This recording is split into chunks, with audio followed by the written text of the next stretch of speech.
Hello everyone, I am Pep welcoming you to the last video in Super Smash Bros. Melee's Let's Play. Unless I covered a tournament mall, which is not really important, it's just Melee matches one after another in a tournament. It's a nice little thing, but I'm not gonna cover it unless I get friends to come and play with me, so yep.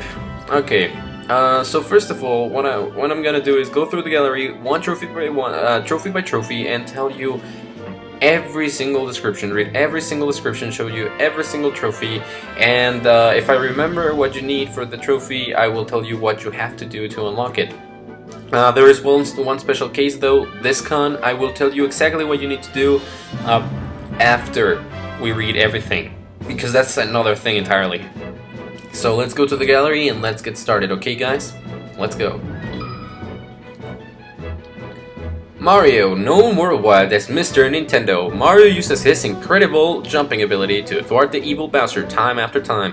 While he's best known as a hero, Mario has played many roles including racer, doctor, golfer, and villain. His tastes have changed over 20 years of gaming. He long age swapped the colors of his shirt and overalls. The first game he appeared in was Donkey Kong on the arcade in 1981. Mario is a character without any glaring weaknesses and plenty of strong attacks. He's even equipped with a Meteor Smash. He's a straightforward character who will reflect the actual skills of the player. Mario's cape will turn other characters in the opposite direction and can also reflect missile weapons. Mass determines how easily a character can be sent flying, as well as a character's physical strength. Mario's mass is the standard upon which other Smash fighters are measured. His Super Jump Punch sends foes skyward in a shower of coins, while the Mario Tornado pulls in nearby foes, spins them silly, and scatters them every which way. Donkey Kong. While he now prefers the laid-back jungle lifestyle to construction site mischief, Donkey Kong is often forced back into action by the Kremlin crew. The great ape is quite fast despite his burly physique, and he keeps his strength up with a steady diet of his favorite food, bananas. His one extravagance and only piece of clothing is a monogrammed necktie. From the very first game, Donkey Kong, in the arcade in 1981. Donkey Kong is a huge target in a fight, so he hates crowds. When he's in the fray, his giant punch deals serious damage to multiple opponents. The big ape's headbutt hits hard that it temporarily buries opponents in the ground. Donkey Kong is a lot faster than he looks, and he's lethal in hands of a master.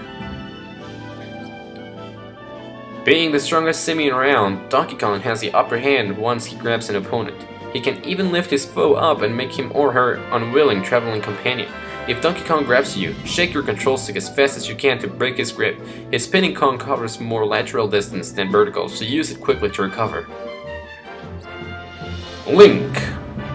Even in his youth, Link was already becoming the warrior who would carry the destiny of Hyrule and many other lands on his shoulders. His epic struggles against the forces of darkness are written in legend, and he is bound to the Princess Zelda and the Archfiend Ganondorf by the awesome power of the Triforce. The first game being The Legend of Zelda in July of 1987. Burdened with a shield, a heavy sword, and plenty of equipment, Link is not a very mobile character. Nevertheless, he is skilled with the blade, and his varied supply of missile weapons makes him a powerful fighter. To master Link, you must control the pace by balancing your long-range attacks with head-to-head swordplay. Link's bow, boomerang, and bombs all take time to wield, so you may want to try drawing them in mid-air to prevent your foes from attacking you while you're vulnerable. The spin attack can score consecutive mid-air hits, and the final slash is very powerful. Link's bombs are his trump card, but he can't pull one out of his carrying another item. Samus Aran. This intergalactic bounty hunter's full name is Samus Aran. Clad in a power suit made by the Choso race and infused with their enhanced blood, she cleared the planet Sebes of a Metroid infestation. Samus is an orphan, the sole survivor of a space pirate raid that destroyed the Earth colony named K2L. The first game being Metroid, released in August of 1989. Samus has an abundance of projectile weapons, making her a long-distance attack specialist. The most powerful weapon in her arsenal is her charge shot, but be warned, it can be reflected. Her missiles have homing capabilities, but when fired as smash attacks, they fly in a straight trajectory and have boosted power. While Samus's arsenal of missile weapons is indeed formidable, her enemies are in for a rude awakening if they guard against nothing else. Her grappling beam captures foes and latches onto walls, and the screw attack drags foes upward in a series of spins that doubles as a recovery move. Samus can also use her bombs to perform bomb jumps. Yoshi! Yoshis are gentle, fleet-of-foot dinosaurs that make their home on idyllic Yoshi's Island.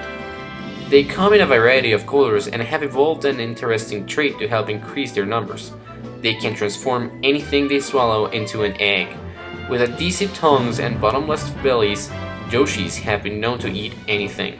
The first game Yoshi appeared in was Super Mario World, released on August of 1991. What the hell? To make up for his lack of powerful airborne attacks, Yoshi has a miraculous jumping ability and is resistant to damage while in the air. Yoshi can also swallow a foe and transform him or her into an egg. Try doing this close to an edge. The speed and power of the egg roll increases if you hold down the B button, but it'll be tougher to control. Yoshi has no third jump, so the timing of his second jump is of vital importance. The angle and distance of his egg throw can be altered by how you tilt the control stick and how long you press the B button. When Yoshi lands after doing his Yoshi Bomb, stars appear on either side of him, making it hard for enemies to deliver counterattacks. Kirby! A denizen of the far-off peaceful planet Popstar, Kirby became a citizen of Dreamland after defeating King Dedede. Even though he's only about 8 inches tall, Kirby is an extremely skilled technician. He has the unique ability to absorb the powers of his enemies, and his elastic body makes him a versatile adventurer. Kirby's first game was Kirby's Dream Land, released in August of 1992. Kirby's small size lets him dodge many attacks, but his light weight makes him fly far when struck. Using his ability to inflate, he can jump 5 times. His swallow attack creates wild combos. Not only can he copy foes' moves, but he'll also put on special hats and mimic their voices. His hammer is unwieldy but powerful. Because of his light weight, Kirby is always in danger of being sent flying, but his ability to puff up and fly up allows him to come back from amazing distances. His final cutter strikes on the way up and on the way down, and it sends out a beam of force upon landing. Kirby transforms into various objects and crashes down when he uses his stone technique. Fox McCloud. Fox McCloud is the leader of a band of adventurers for hire known as Star Fox. Fox and his fellow pilots Peppy, Slippy, and Falco patrol the Lilat system in their mother ship, the Great Fox. From the cockpit of his Hourwing, Fox leads the ceaseless pursuit of the evil scientist Andros, who doomed Fox's father. Of course, Fox's first game is Star Fox, released in March of 1993. Fox is among the quickest and nimblest of the Smash Bros. Characters. His speed is offset by low firepower, however, and he's better at one-on-one fights than melees with multiple foes. His blaster is unique. It does damage, but it doesn't make enemies flinch. His Fox illusion is best used as a surprise attack. Fox falls quickly, so he's a tough target to strike from below. However, this advantage can work against him when he goes flying sideways. You can use the control stick to set the direction of the Firefox technique while it's charging up. On a side note, Fox is also much lighter than he was in Super Smash Bros. For the N64 game. Pikachu. It's safe to say that Pikachu is the most famous and popular of all Pokémon. It has electric pouches in both cheeks. When in danger, it shoots electricity at its enemies. Although Pikachu can evolve into Raichu by exposure to a Thunderstone, many trainers like Pikachu so much that they don't let it evolve. Ash Ketchum! Pikachu's first game, of course, Pokémon Red or Pokémon Blue, or both, released on September of 1998. While its electric attacks, such as Thunder and Thunder Jolt, are powerful, Pikachu is at its best spinning around the fray and waiting for its chance to strike. You can control the path of Pikachu's two-directional quick attack, allowing you to jump twice. Hold down the B button to charge the Skull Bash.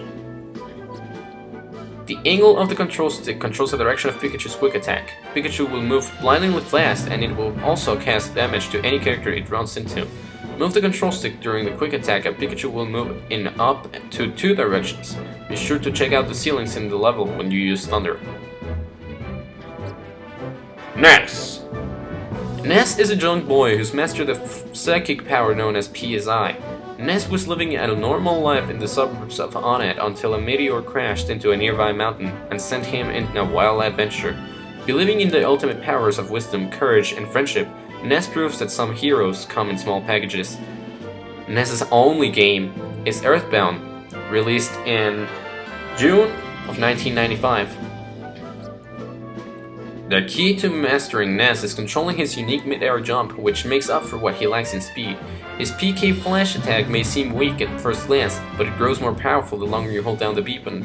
To do a lot of damage with PK Fire, try to burn your opponent as many times as possible.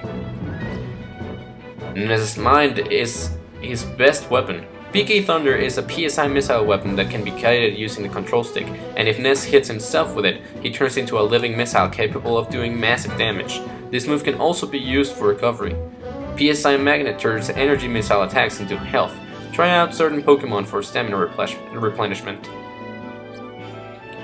Captain Falcon. Usually a relentless bounty hunter, Captain Falco shifts gears to become a race pilot once the F-Zero Grand Prix begins. His beloved racer, the Blue Falcon, can exceed the speed of sound, and he knows how to drive it. He'll go down as one of the all-time greats. Now 36 years old, Captain Falcon wears his F-Zero X visor.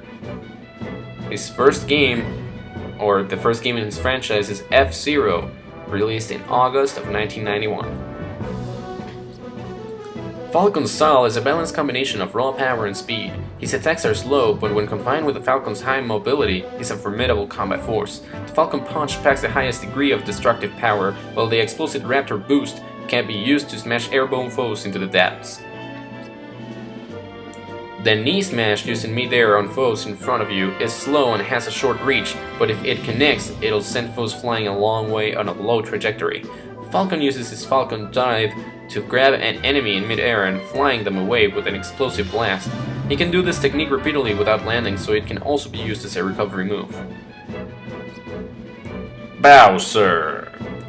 Bowser has a long history of kidnapping Princess Peach to lure his nemesis Mario into traps. He leads an enormous group of mischievous creatures, not the least of which are his 7 children. With outrageous strength, flammable breath, and more spice than you can shake a star rod at, Bowser is a constant threat, except for the fact that they are not his 7 children anymore. Bowser's first game was Super Mario Bros. Released in October of 1985. In many ways, Bowser is the toughest character around. Not only does he have near impervious height, but his great mass makes him almost impossible to hurl off screen. Of course, his weight also makes him rather slow to maneuver, so when facing him in battle, it's best to praise your attack and not give him a chance to counter. Bowser's Fire Breath strikes continuously, but it grows gradually smaller over time until it's barely smoldering. The Koopa Claw rakes enemies at a distance and pulls nearby foes in close for a good gnawing. Bowser's Whirling Fortress moves laterally over the ground. It works in mid-air as a recovery.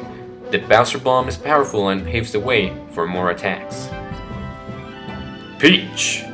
Princess Peach presides over the Mushroom Kingdom from her huge castle. Her loyal subject Toads does his best to protect her, but always seems to fail spectacularly. Besides her royal duties, Peach is interested in both tennis and golf since she's so magnanimous. She'll even deign to play a few matches with the evil Bowser. Peach's first game as well was Super Mario Bros. Released in October of 1985. Peach's ability to float is invaluable in Super Smash Bros. Melee as she can return from incredible distances. Balancing this talent though is the fact that she's quite light and therefore can be sent flying off with a single powerful attack.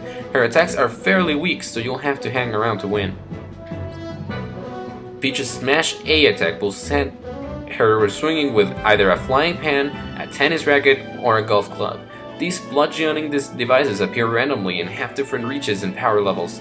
The princess uses Toad to absorb attacks, and he counters by sending spores out of attackers. Don't worry about the little guy. He takes his job seriously. Ice Climbers! That's Popo in the blue and Nana in the pink. These two stars of the game Ice Climber have scaled many an icy summit in their mountain-breaking careers. Back in the glory days, they chased eggplants, cucumbers, and other vegetables that inexplicably fell from frosty summits where a condor reigned supreme. They are rarely seen apart. This unique twosome fights together as a team. Your score will not be affected if the CPU-controlled character is knocked out, but a lone Ice Climber won't be able to use teamwork moves, which will make for a tough and frantic solo fight. The Ice Shot fires mini glaciers out of their hammers, while Squall Hammer is at its strongest when Nana and Papa combine their strength. The colors of the Ice Climbers Parkas denotes who's in the lead. Nana's in pink or orange, while Papa's in green or blue. Their hairstyles are also slightly different. Belay allows them to cover great distances but doesn't give foes the chance to target their landing.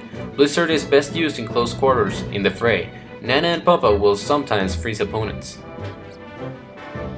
Zelda! The Crown Princess of Hyrule. Zelda entrusted Link with the future of Hyrule after a revelation came to her in the World of Dreams. She knows much about the Triforce. In fact, the only person who likely knows more about Triforce lore is Ganondorf himself, whom Zelda evaded in Ocarina of Time by transforming into her alter ego, Sheik. The first game Zelda appeared in was The Legend of Zelda, released in July 1987. Zelda is a bit slow and, because of her light frame, easy to send flying. On the other hand, her magical skills lend her reliable and explosive attack power. Zelda's easier to use if you focus on waiting and countering, rather than processing attacks. She can use Nayru's love to reflect projectile attacks, or as an offensive weapon. Zelda's Meteor Lightning Kick counters immense magical power in the ball of her foot. If she strikes perfectly, the attack is as strong as it can be. If her aim is slightly off, it'll be exceedingly weak. Farore's Wing again utilizes Zelda's magical progress, this time by transporting her great distances. It's vital to know the lay of the land before using this move. Sheik. This is Zelda's alter ego. Using a variation of the name of the ancient Sheikah tribe, she appears before Link and teaches him melodies instrumental to his success. It's believed that she's not just a quick change artist, but rather that she is able to instantaneously alter her clothing and her eye and skin color by using her magical skills. Sheik's first game, and, well, now not the only game, The Legend of Zelda Ocarina of Time, released in November 1998. Strategically switching between Zelda and Sheik is key, compared to her Zelda form. Sheik is nimble and has gorgeous moves, but she lacks a strong knockout attack. The number of needles thrown in a needle storm is based on how long you hold the B button before releasing it. Use the control stick to wave the chain after bandishing it. The best strategy to use when playing as Sheik is to let her flow from one powerful attack into another. Like a river of Quicksilver, Zelda has some techniques with more punch, however, so in one-on-one battles use Transform as needed. Sheik only travels a short way when using Vanish, but the move comes with a small explosion that damages foes around her. Luigi. Although Mario's younger brother has always played second fiddle, Luigi finally garnered the spotlight with his very own game, Luigi's Mansion. Things are looking up for the eternal understudy. He's even picked up his own rival in Waluigi. The day he's referred to as the lean, mean green machine may not be too far off. Luigi's first game was the arcade, released in 1983, Mario Bros. Luigi has worse traction than his brother, but he's a more powerful jumper. His fireballs aren't affected by gravity, so they fly straight horizontally. The green missile is similar to Pikachu's Skull Bash, but there's a 12.5% chance of a spontaneous misfire. Luigi's taunting pose inflicts minor damage. Smack someone with Luigi's Super Jump Punch, and if the timing is just right, it will become a Fire Jump Punch of incredible strength. However, Luigi can only jump straight up when delivering this blow, and if his aim is a bit off, he'll only do a single point of damage. The Luigi Cyclone sucks foes in and twirls them about. Jigglypuff. This balloon Pokémon invites its opponents in close with its big round eyes and then puts them to sleep with a soothing lullaby. It puffs itself up when angry, and while it may look adorable, it's not to be trifled with. It knows several powerful techniques. Jigglypuff evolves into Wigglytuff after exposure to a Moonstone. Of course, Jigglypuff's first game was Pokémon Red and Pokémon Blue, released in September of 1998. Jigglypuff's normal attacks are weak, and because of its light weight, it's easily sent flying. However, with its incredible meter agility, it seems to dance when airborne. Rollout is a powerful speed attack, but be careful not to fly off the edge. Pound does serious damage, and it can also help as a recovery move. Jigglypuff can put its enemies to sleep if they are in range of its Sing attack, although the attack does not work on airborne foes. Rest puts Jigglypuff into a deep sleep, but instead it drops off, and intense energy force radiates out of the exact center of its body. If this force comes in contact with an enemy, look out! Rest is Jigglypuff's wild card. Mewtwo. A genetically created Pokémon, Mewtwo is the result of many long years of research by a solitary scientist. Although Mewtwo was cloned from the genes of the legendary Pokémon Mew, its size and character are far different than its ancestor. Its battle abilities have been radically heightened, making it ruthless. Mewtwo's first game was, as well, Pokémon Red and Pokémon Blue, released in September 1998. As Mewtwo relies mostly on its powerful brain, there are times when it scarcely uses its arms and legs, since Mewtwo spends much of its time floating. It flies far when struck. Shadow Balls traces a jagged path once released. The longer Mewtwo holds it, the more powerful it becomes.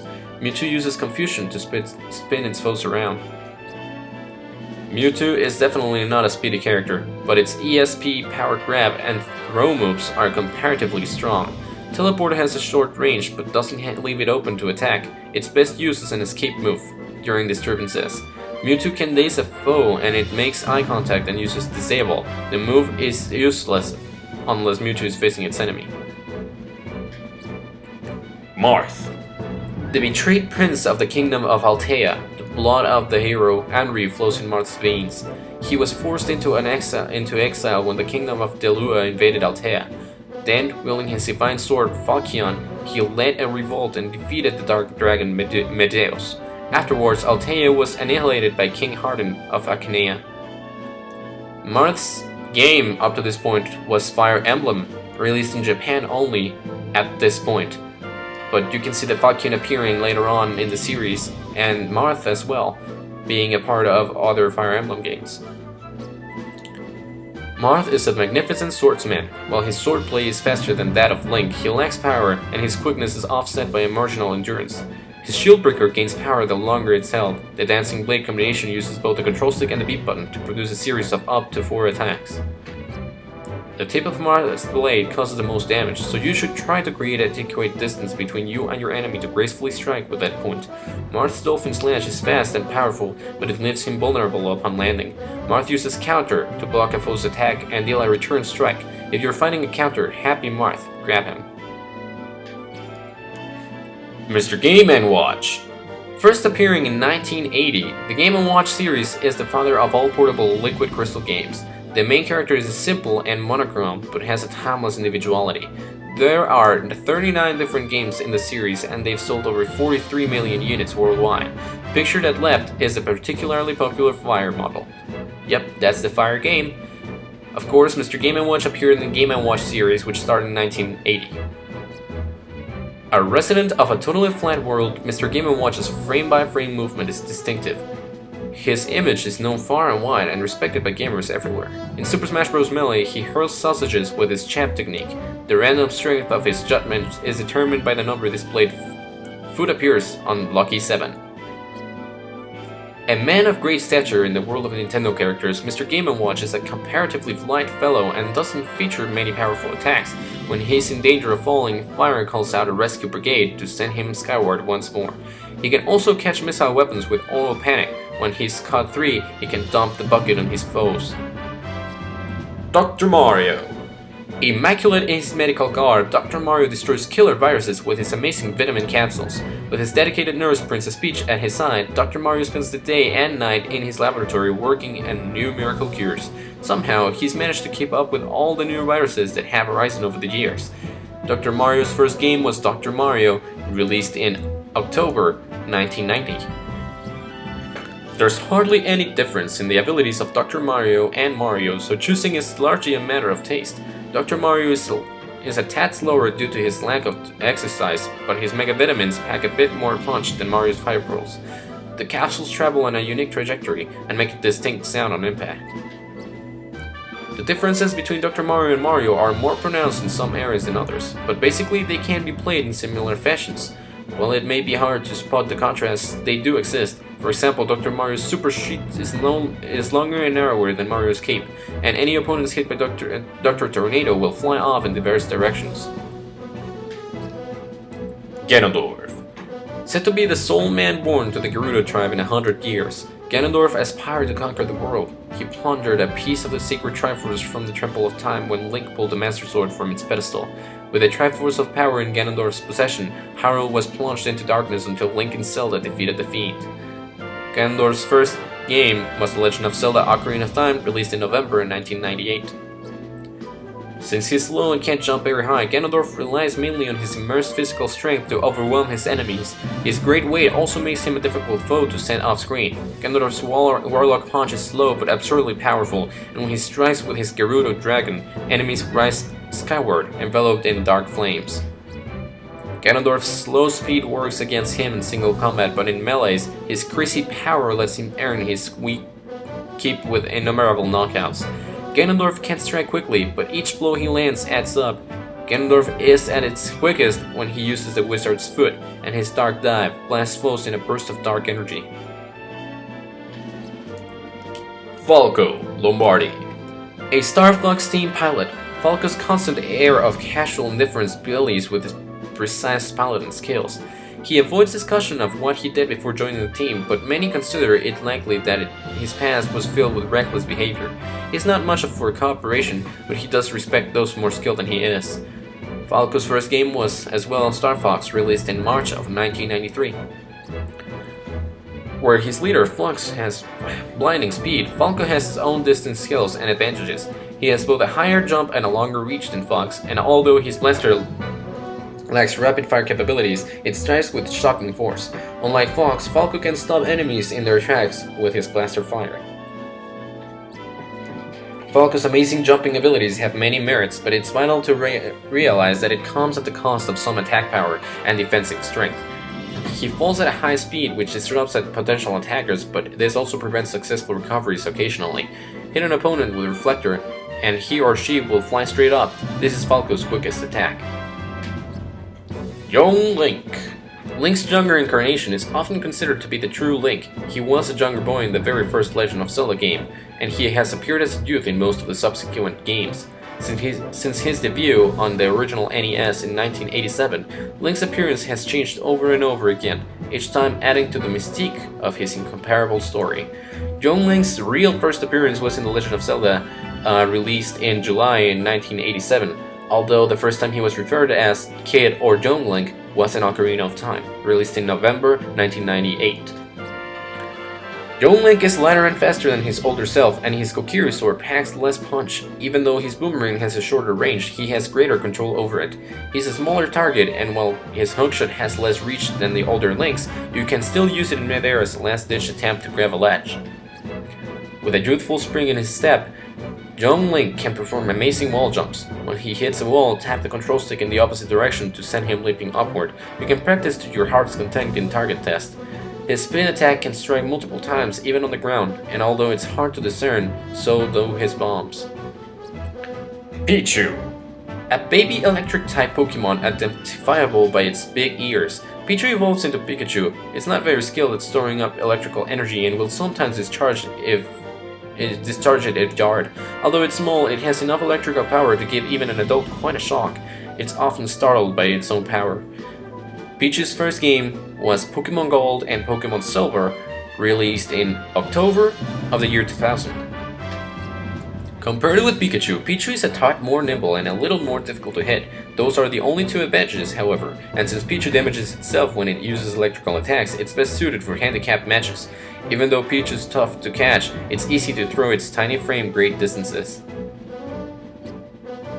Pichu is the lightest character in Super Smash Bros. Melee, and it's top of the class in weakness too. For Pichu, it's all about scampering here and there to pick up items that will help it survive.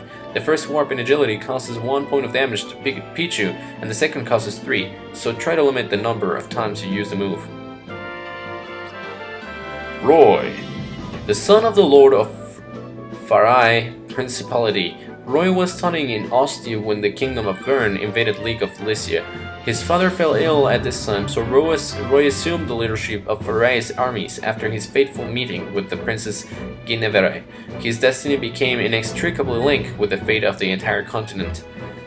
Roy pertains to the series Fire Emblem that was released in Japan only at that time, and has only appeared in a single game. While Roy's moves are well balanced, he's a little on the slow side and doesn't excel at mid-air combat. His blade, the Sword of Seals, gives him excellent reach and makes his double-edged dance slightly different than Marth's dancing blade. When it's fully charged, Roy's destructive flare blade delivers an instant knockout.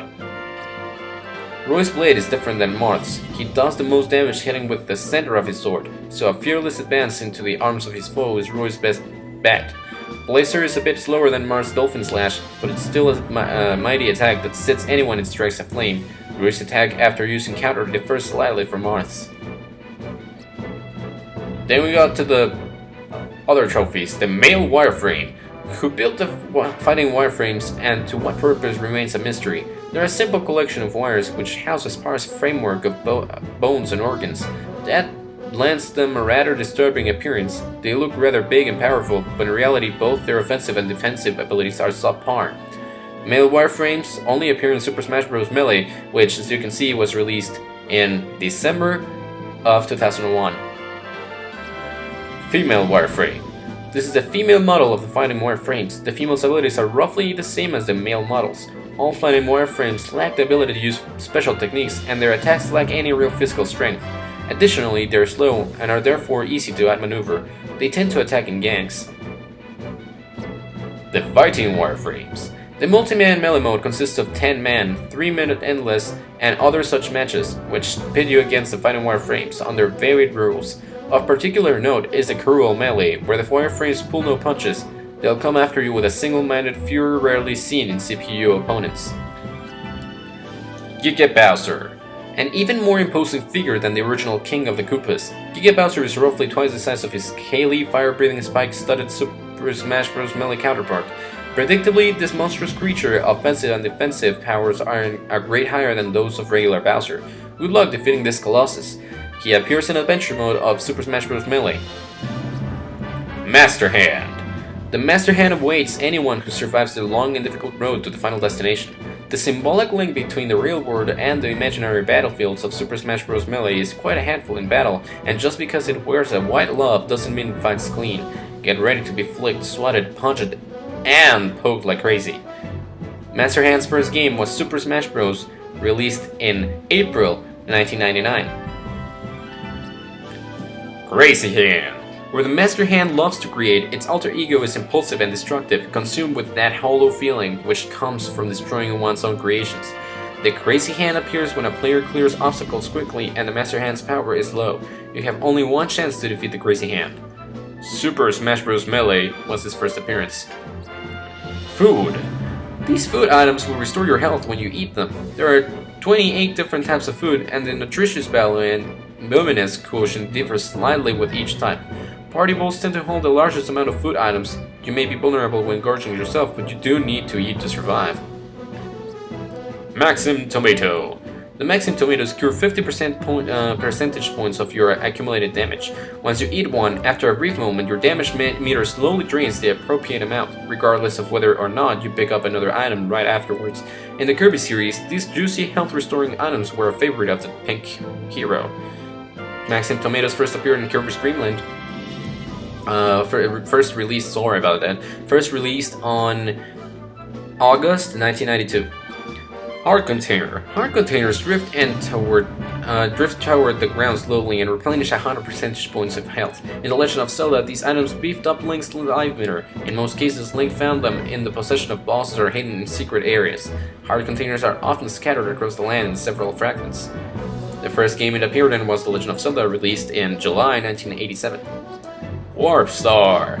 The Warp Star originated as Kirby's ride. It helped the ponderous puffball get around at high speed. Up on the Warp Star in Super Smash Bros. Melee, your character will rapidly launch up and off the screen, and return in a flash, causing an explosion as you hit the ground. Try holding a direction to alter your landing.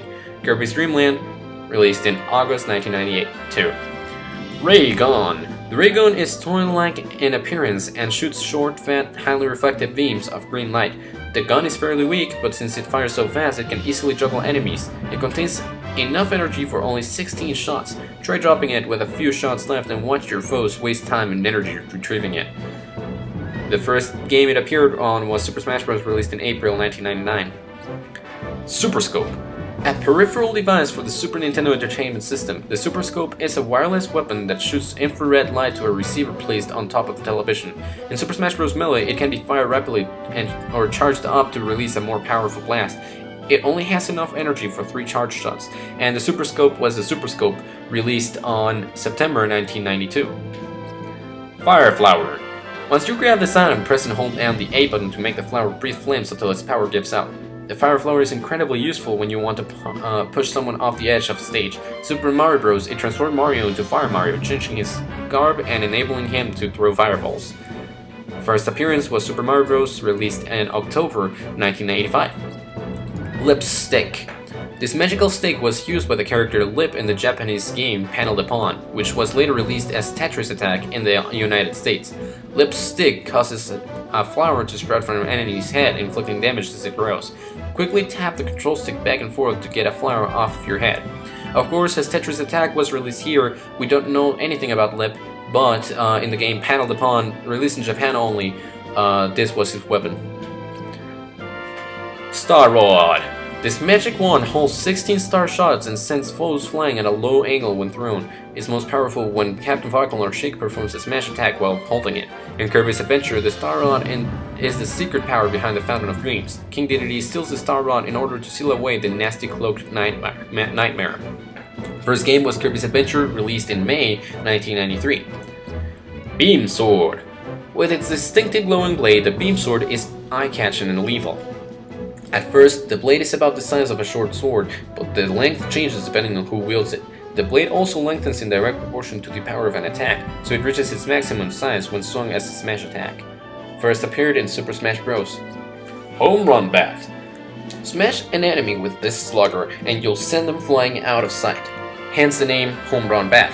The sound of the bat being swung immediately strikes fear into the hearts of opponents and can turn the tide of battle. It's slightly risky to use though. It has a very limited range, and it takes a little time to land up for your swing. First appeared in Super Smash Bros. Fan. The fan can be swung so rapidly that it leaves opponents unable to counterattack. It is, however, an exceedingly weak weapon. Despite this shortcoming, the fan is quite effective as a shield breaker and works well at disrupting an enemy's equilibrium. Throw the fan to send your foe bouncing straight up into the sky. First appeared in Super Smash Bros. Hammer. If you grab the hammer, you'll run across the screen, swinging back and forth non-stop. In Donkey Kong, Mario used the hammer in exactly the same fashion. It's an extremely powerful item, but you have no recovery move when carrying it. Every now and then, the mallet head will fall off and you'll end up completely vulnerable, swinging just the hammer. First game was Donkey Kong, released in the arcades in 1981. Green Shell. Hit or throw a green shell and it'll follow the contours of the environment, causing heavy damage to any character it hits. Those Koopa shells have many uses in the Mario series. They have been picked up, kicked, thrown, swallowed, and even spit out. Mario just uses them as tools to pummel Bowser's numberless henchmen. First appeared in Super Mario Bros. Released in October 1985. Red Shell. Throw a red shell and it will home in on random characters and send them flying straight off. Red shells moving around the surface are dangerous to all players, but they may also present attack chances for players with good timing and strategy. Red shells won't leave the platform they're on once they start moving. Super Mario Bros. Flipper. Made famous as an unpredictable obstacle in Balloon Fight, the flipper stops and hangs in mid-air when thrown. Any character who comes in contact with the bumper balls on its ends will be knocked away as the flipper spins wildly. Flippers can be a bit irksome. In Balloon Fight, they cause accidents to friends and foes alike.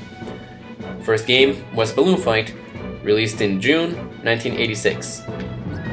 Freezy. Freezy slip and slide along smooth surfaces and will happily slide off the edge of its range if left alone. In Mario Bros, they would stop and freeze portions of the ground. In Super Smash Bros. Melee, they can be picked up and hurled as weapons. Hit a foe with a Freezy and he or she will be temporarily encased in a huge block of ice. First game, Mario Bros. Released in the arcades in 1983. Mr. Saturn. The origins of the Mr. Saturn race are unknown, but many believe they came from outer space. They reside in Saturn Valley and speak their own unique language. In Super Smash Bros. Melee, Mr. Saturns are just another item with which to pelt foes. These guys are laid back and not into fighting, so you can't rest easy, can you? Mr. Saturn's first game was Earthbound, released in June 1995. Bomb! These little guys are just what they appear to be, walking bombs. Pick one up and hurl it for an incredibly potent attack. If no one picks them up, bombs light their own fuses and start wandering around, armed and dangerous. In Super Mario 64, bombs chase Mario down once they notice him. Pink bombs are nice and capable of speech. First appearance was in Super Mario Bros. 2, also called Doki Doki Panic at first, which was released first, well, as Super Mario Bros. 2 in October of 1988. The Motion Sensor Bomb. The perfect accessory for ambushes, the motion sensor bomb has been a favorite covered weapon of spies and other stealthy operatives. It adheres to any surface, and one's arm detonates with incredible force when it detects motion in its range. In the frantic world of Super Smash Bros., it doesn't take long for it to go. The design of this one, however, as you will be able to see, is based on some other game. That's why it says top secret. In the credits of this game, they credit the game Perfect Dark, and in the credits of the European version, they credit the James Bond series. So it is highly likely that they were taken from that game, but it's still top secret because Rareware was bought. Super Mushroom. Super Mario Bros. Veterans will recognize these power-ups, which hide inside brick blocks and help Mario and Luigi withstand enemy attacks. In Super Smash Bros. Melee, they temporarily turn your character into a giant. Not only will your size and strength increase, but so will your mass, making it harder for foes to knock you off.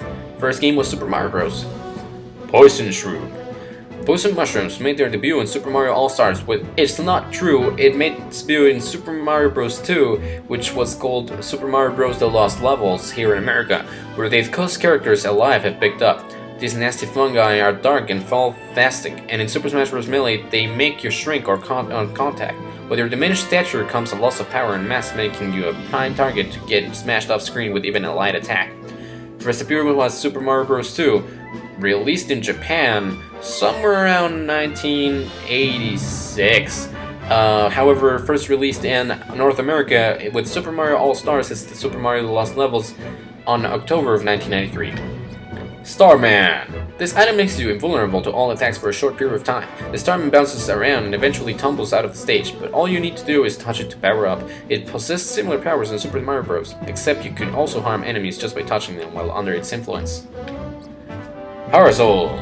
The Parasol, which was originally used by Kirby, can be used as a weapon but to bludgeon enemies. Even better in the fact that players can open it while airborne and float lazily back towards safe ground. It's incredibly useful in returning to the field of play after an opponent gets the better of you and sends you flying. Also used as Peach's up B move. Kirby's Dream Land was its first game. Screw Attack. One of Samus Aran's power-ups from the original Metroid. The Screw Attack turns a jump into a rotating attack move. When carrying this item, any character's ordinary jump will turn into a Screw Attack. By the same token, if you throw this item at an enemy, your foe will spontaneously do a Screw Attack. Metal Box. First spotted in Super Mario 64, the Metal Box holds the power to turn your character briefly into heavy metal. Your mass is exponentially greater while metallic, making it difficult for others to throw you. Be careful though, not only will you move if it's slower, but you'll also fall much more quickly than you would ordinarily. The first game it appeared in was Super Mario 64, released with the N64 on September of 1996. Bunny Hood. Don the bunny hood to improve your ability drastically, allowing you to jump great distances and move at high speed. The ears are a cute accessory, they're even adorable on characters they don't quite suit. The bunny hood was key in Majora's Mask, where it made Link move at 1.5 times his normal speed. First game appeared in was The Legend of Zelda Ocarina of Time, released in November of 1998. However, it was more used, as the description said, in Majora's Mask, released in the year 2000. Cloaking Device. The state-of-the-art camouflage device bonds light trace with such a way that the players use it appearing almost invisible. The device fosters confusion and players using it will not take damage while cloaked. This does not mean, however, that players become invulnerable, so they can still be sent reeling or flying across the screen depending on their damage percentage. Again, this game is top secret, more likely than anything because it's based on a rareware game. Barrel Cannon. The barrel cannon were used in Donkey Kong games as a vital means of transportation, and their explosive nature is used similarly in Super Smash Bros. Melee. On the Congo Jungle stage, one can catch characters as they fall off from the main platform. Careful! The barrel cannon rotation may accidentally send you flying off the screen. Donkey Kong Country was its first game, which was released in November of 1994. Party Ball. Party balls are just what they sound like, a recipe for wild fun packed into a paper ball. Throw or strike one into the air, then wait for it to trigger its time release. Parties are always unpredictable, so here are the odds on how sane your party might be. Self-destruction 10%, Food Banquet 36%, Bob-omb Fest 12%, Other 42%. Crate. A crate will release lots of items when it's broken open. It's very heavy, so unless your character is strong, you'll walk slowly while under its burden. You can throw crates up, down, left, or right, but it's hard to hit opponents because the throwing process takes time. Every now and then a crate will explode under duress. First game appeared in was Super Smash Bros. Barrel. Like crates, barrels are often filled with items and occasionally explosive. Thrown barrels may break on contact or go rolling along the ground to smash into characters. Like the crate, the barrel is heavy, so it will restrict the speed at which the character carrying it can move. The speed differs between characters. First game appeared in such as barrels was Super Smash Bros., but the idea may have been very well taken out of Donkey Kong. Capsule. These small containers contain items that fly out with a capsule's break. Capsules will explode roughly 12.5% of the time, so deciding when and where to break them can be quite a strategic decision. Sometimes it's better to throw them rather than attacking them directly. Explosive capsules pack a tremendous punch. First game appeared in was Super Smash Bros. Egg. Eggs are basically the same as capsules, in that they'll release items when you break them open. They've been known to explode too. The likelihood that certain items may be inside eggs depends on the type of stage being paved. Sometimes egg will contain health replenishing food items, other times they maybe hold weapons. At the same time, the eggs that you throw below yourself will not explode and hurt you, unless you attack them. The eggs that explode when you hold them won't hurt the person that is holding them, but will hurt the other characters, if that makes sense. Smash Coins! These coins are used in Super Smash Bros. Melee Coin Battle Mode. The gold coins are worth 10 points, silver are worth 5, and the copper are worth 1. Hit an opponent and coins will come raining down. If you're knocked off the screen, you'll lose half of your coins. Once time's up, the player with the most coins wins. What you have to do to unlock this trophy, however, is play 100 coin matches in Melee. It takes a while, so you'd better get started if you want this trophy. Pokeball! These balls are used to capture and contain wild Pokemon. Most Pokemon must be weakened in some way before they can be captured, but once they're inside a Pokeball, they enjoy their new home. Since Pokeballs contain an environment specially designed for Pokemon comfort, Master Balls are the strongest type. First game, of course, was Pokemon Red and Pokemon Blue. Venusaur! Evolving from Ivysaur, this deceptive toxic Pokemon has a huge flower on its back that emits a cloying fragrance. The scent lulls its enemies into a state of calmness. Venusaur's flower synthesizes sunshine into pure energy for its solar beam move. Think of grass and poison type Pokemon, and Venusaur comes first. First game was Pokemon Red and Pokemon Blue. Charizard! It's hard to believe, but this massive flame Pokemon evolves from the tiny Charmander. Not only can it fly and heights at over 4,500 feet, but its flaming breath is hot enough to reduce almost anything to ashes in seconds. The flames at the end of a Charizard's tail are said to be a fairly accurate barometer of its power. Pokemon Red and Blue was its first game. Squirtle! Retreating into its shell and spitting water at its foes, the Squirtle's trademark response to danger is one of the 3 Pokemon that trainers can receive from Professor Oak in Pokemon Red and Blue. Squirtle evolves into Wartortle and then Blastoise, ramping up its water powers with each evolution. Blastoise! Blastoise is the next evolutionary step after Wartortle. The thick lets of water they shoot from the cannons on their backs are strong enough to cut through steel plating. When in danger, they hide inside their armored shells. Blastoise is so popular among trainers that it's considered the definitive water type. Well, this was in 2001, but that was Pokemon Red and Blue. Clefairy. Clefairy are very cute Pokemon, which makes them popular pets. However, as they are only found in a few areas, it takes a lot of work to find one. Strangely enough, legend has it that Clefairy are more active during the full moon. These Pokemon are known to use Metronome, a move that unleashes a randomly selected attack. Pokemon from Pokemon Red and Pokemon Blue. Electrode, an electric ball Pokemon, is the evolved form of Voltorb. It has a tendency to explode with even the slightest provocation, which has earned it the nickname Wrecking Ball. Electrode is the quickest Pokemon found to date, and its distinctive wide overt red coloring is the opposite of Voltorb's. Pokemon Red and Pokemon Blue was its first game. Wheezing. The evolved form of coughing. Wheezing is basically a pair of coughing fused together. They tend to float in the air and emit gas or noxious smoke from the outgrowths that cover their bundles. As strange as it may seem, diluting wheezing emissions as much as possible creates one of the most exquisite perfumes known to man. However, this lies. There's 3 coughings in wheezing, not only 2. This is Pokemon Red and Pokemon Blue as its first game. Chansey. Renowned for its kind temperament, Chansey has been known to offer injured creatures a highly nutritious egg to aid their recovery. The legend has it that this charitable creature brings happiness to anyone who captures it. All Chansey are female, and every now and then one is found in possession of a lucky egg. First game was Pokemon Red and Pokemon Blue. Goldeen. These water types are often referred to as water dancers, as their elegant fins make them incredibly agile underwater. They can even travel upstream in rapids at a speed of 5 knots. Of course, they are not quite as nimble on dry land. Goldeen's Horde Drill is so strong that it can knock out an enemy with one strike if it connects. Pokemon Red and Pokemon Blue was its first game. Staryu. These star-shaped Pokemon that evolve into Starmie are found in large numbers at the seashore. At night, Staryu's red center glows and blinks on land and off. It's said that as long as its red center remains, it can regrow its limbs. Whether it's related to Cleffa, another Pokemon with a vaguely star-shaped appearance, is unknown. Which is kinda weird because Cleffa is Clefairy's pre-evolution. Doesn't really matter. Pokemon Red and Pokemon Blue was its first game. Snorlax. Snorlax love to sleep and love to eat. These portly Pokemon get grumpy if they don't get 180 pounds of food per day. After snacking out, they always nap. They have cast iron stomachs and can eat moldy and even rotten food with no digestion problems.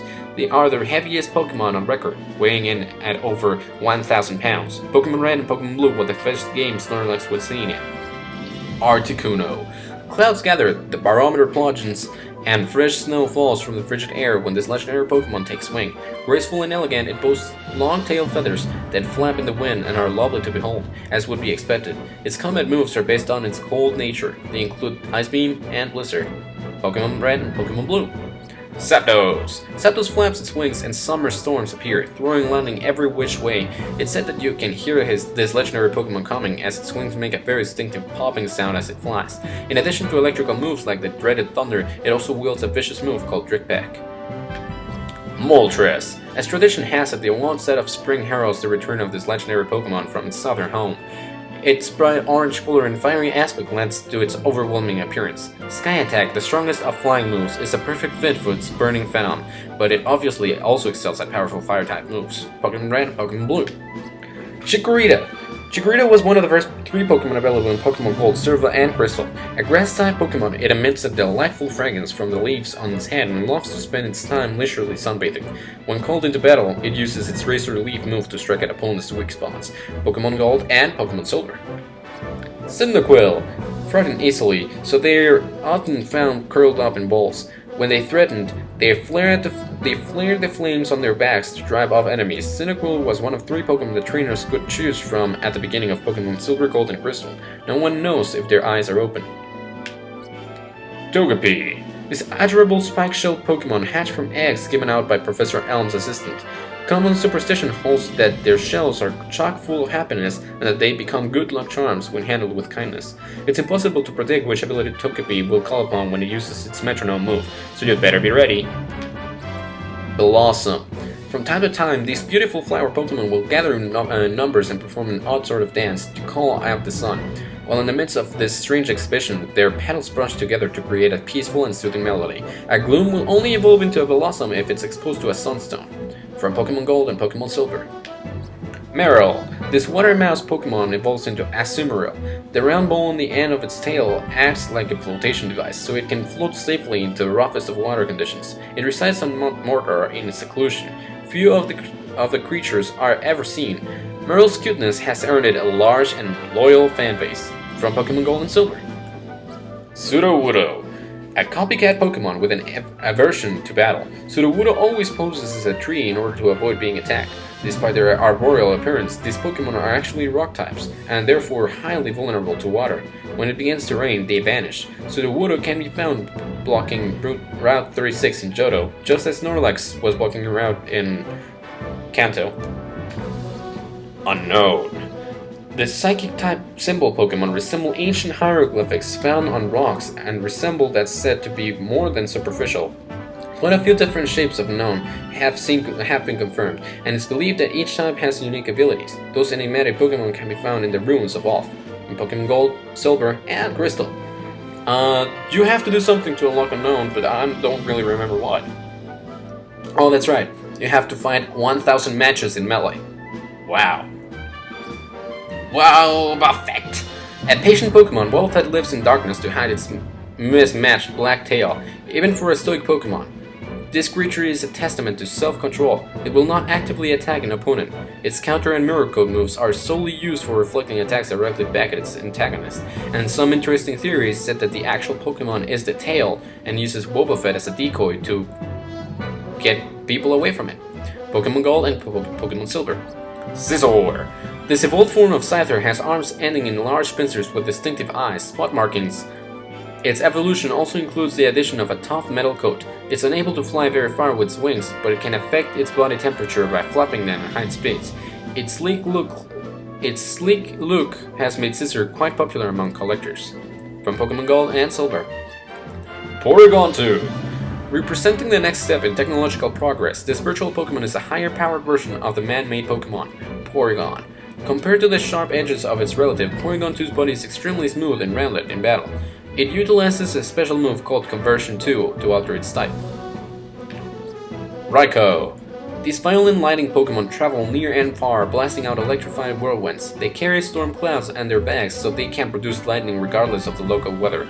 It's even said that they descended to the earth via lightning bolts. Their extreme quickness lends itself to flight, so they're very hard to capture. Entei. A volcanic fire-type Entei is hotter than liquid magma and as tough as nails. This powerful creature was one of the 3 Pokemon running around the burned tower of Ecruteak City. Entei is extremely difficult to seek out and capture, as it tends to wander all over the landscape, sprouting intense flames from its body.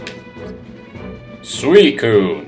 This mystical Aurora Pokemon constantly journeys in search of places with pure flowing water. Suicune wields the power to instantly purify any contaminated water it finds. Some say Suicune is the North Wind reborn. Its strange and dramatic story is told over the course of the Crystal version of the Pokemon game, from Pokemon Gold and Silver and of course Pokemon Crystal. Lugia. The waters of the Whirl Islands are home to the legendary Pokemon whom few have seen. Lugia lives quietly in the deepest ocean trenches for one very good reason. Its combined aerial and psychic powers are so strong as to be extremely dangerous. The special moves of its gargantuan creature include the destructive wind assault known as Aeroblast. Ho-Oh. As it soars around the skies of the world, this multicolored flying Pokemon lives as a trail of rainbows and myths in its wake. Its signature move is called Sacred Fire, and is believed to appear only before trainers who are pure of heart. If you see a trainer with Ho-Oh, you can assume that catching it took a lot of work. And if you've seen my Pokemon Colosseum, you know that it's true. Mew is an extremely rare Pokemon that has been seen by only a few people. Information on every Pokemon in the world is contained in Mew's cell structure, so it has the ability to use any and all TMs and HMs. Some Pokemon scholars believe Mew to be the ancestor of all existing Pokemon, but the idea is debatable. Celebi. Celebi has the power to travel through time and thus wanders from one age to the next. It is considered a deity by the Force. Plants and trees are said to grow in an unimaginable abundance wherever Celebi visits. Like Mew, Celebi is a Pokemon shrouded in mystery. Its special techniques blend grass and psychic powers. From Pokemon Gold and Silver. Toad. Toad, Peach's longtime servant, first showed off his strength in Super Mario Bros. 2, then proved to be an agile driver in Super Mario Kart. There are many Toads in Peach's castle and across the Mushroom Kingdom, and although they look similar, they have varied natures. Not the best of guards, Toad must often be rescued. Coin! The Mushroom Kingdom is dotted with these mysterious coins. There seems to be an endless supply hidden in various blocks, and Mario gains an extra life when he manages to collect 100 of them. No one can confirm whether or not these coins are actually used as the currency of the Mushroom Kingdom, but it's a safe assumption, even though they have actually used the coins as currency in previous RPG games and whatnot. That's okay though. Vegetable! These vegetables, which first appeared in Super Mario Bros. 2, can be plucked from the ground and hurled at enemies. Unlike regular veggies, they often sport the eyes of even faces. In fact, when Princess Peach blocks them from the ground to use as projectiles, their expressions on their faces dictate how much damage they'll do. First appeared in Super Mario Bros. 2. Mega Vitamins. Mega Vitamins come in 6 color combinations of red, blue, and yellow. Dr. Mario uses these capsules by tossing them into contaminated bottles to destroy viruses. The origin of these wonder pills is a mystery, but the most likely theory is that they are the result of Dr. Mario's lifelong efforts to find a cure for the common cold. Lon Lon Milk. The pride of Lon Lon Ranch is its delicious and nutritious milk. When Link played Epona's song for Lon Lon cows, they would perk up and provide him with a bottle full of the tasty beverage. The fact that Link sometimes used bottles that had house bugs is a matter of questionable hygiene. The Super Smash Bros. Melee's young Link drinks the milk instead of taunting, which is also his taunt. First appeared in Ocarina of Time. Kirby Hat 1. Here's Kirby sporting several results in his copy ability. In Link's hat, he can shoot arrows, while Mario's cap gives him access to fireballs. The Donkey Kong suit offers up a giant punch, while Samus' helmet allows Kirby to fire off charged up energy shots. Finally, while wearing the Kirby hat, Kirby can swallow enemies and turn them into eggs. Kirby Hat 2. Kirby's got several of his finest hats on here. In Nez's baseball cap, he can use the power of PSI to unleash PK Flash, while Captain Falcon's visor gives him the ability to unleash a huge punch. His adorable Pikachu cap comes complete with stored-up electric charges, allowing him to shock his foes, and the fox ears come with a matching blaster. Kirby Hat 3. With all these hats, Kirby could open his own haberdashery. Peach's crown lets him use Toad, while the Ice Climber Parka allows him to shoot ice blocks. Kirby has Fire Breath in the Bowser horns, and he can copy Zelda in both her forms. In Zelda's headdress, he can use Nairu's Love, while Sheik's Wrap gives him a needle arsenal. Kirby Hat 4. Looks like Kirby's copied a bunch of hidden characters. In Luigi's hat, he can shoot green fireballs, while copying Mewtwo, he gives him the power to throw shouting balls. Copying Mr. Game & Watch lets Kirby hurl sausages, and doing the same to Jigglypuff earns him a rollout move. Marth's Scare comes complete with a powerful shield breaker move. Kirby Hat 5. Secret hats galore. In Peach's hat, Kirby can shoot out electricity, while Dr. Mario's headgear gives him Mega Vitamins. When Kirby wears Falco's beak, he gets to use Falco's powerful blaster. By the same token, he can fire arrows while in Young Link's cap. When Kirby copies Ganondorf, he gets the Warlock Punch, and copying Roy produces a Flare Blade. Peach's Castle. Princess Peach's magnificent royal castle appears to be inhabited solely by the princess and a multitude of toads. Bowser tried to steal the castle's power stars in Super Mario 64, and in Paper Mario, the surly Arc Fiend actually lifted the castle into the stratosphere with his own filthy fortress.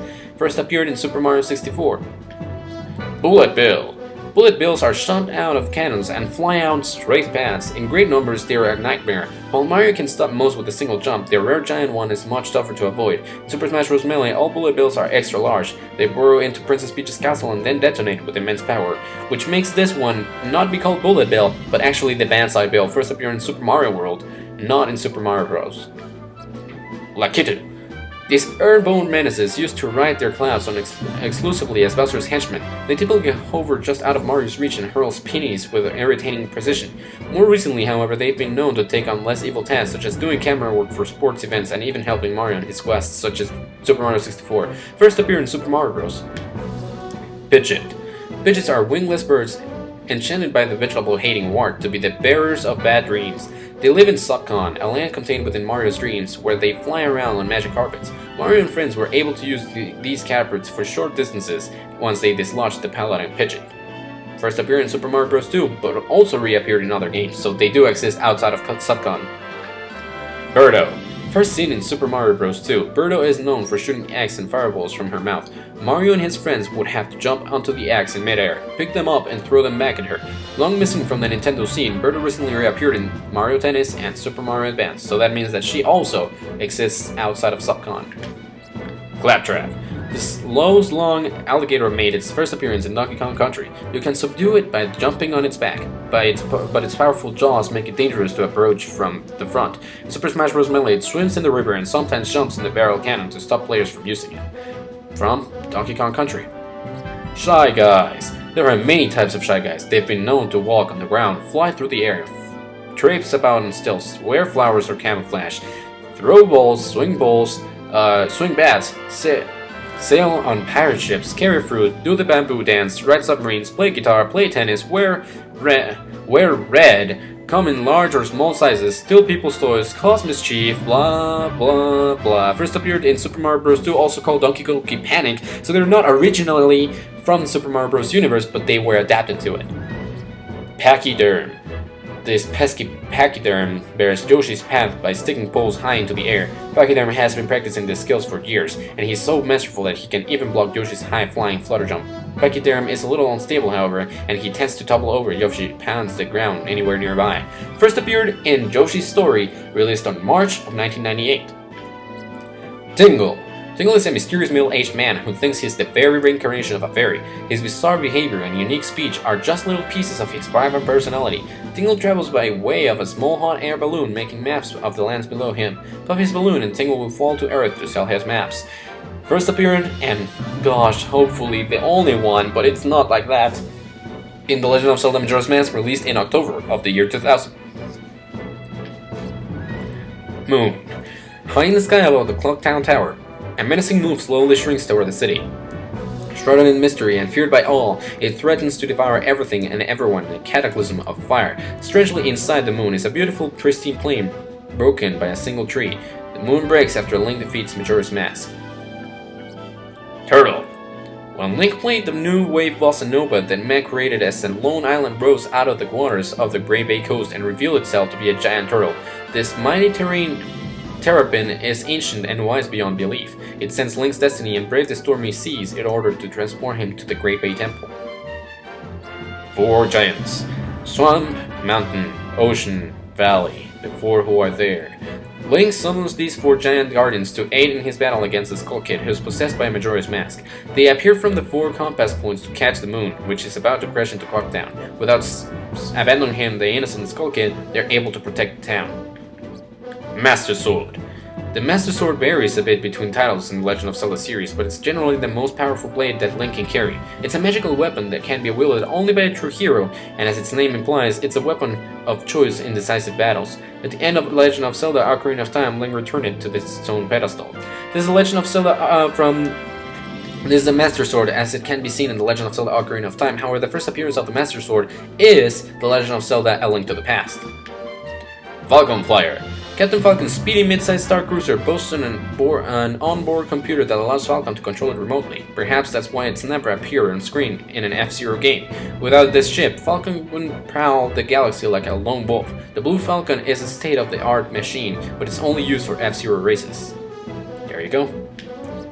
F-Zero Racers. In the year 2560, an association of wealthy space merchants created the F-Zero Grand Prix in an attempt to add some excitement to their opulent lifestyles. The jet-powered racers have no tires, but use G-diffuser systems to float a foot above the surface. Many believe the F-Zero Championship is the highest claim to fame in the galaxy.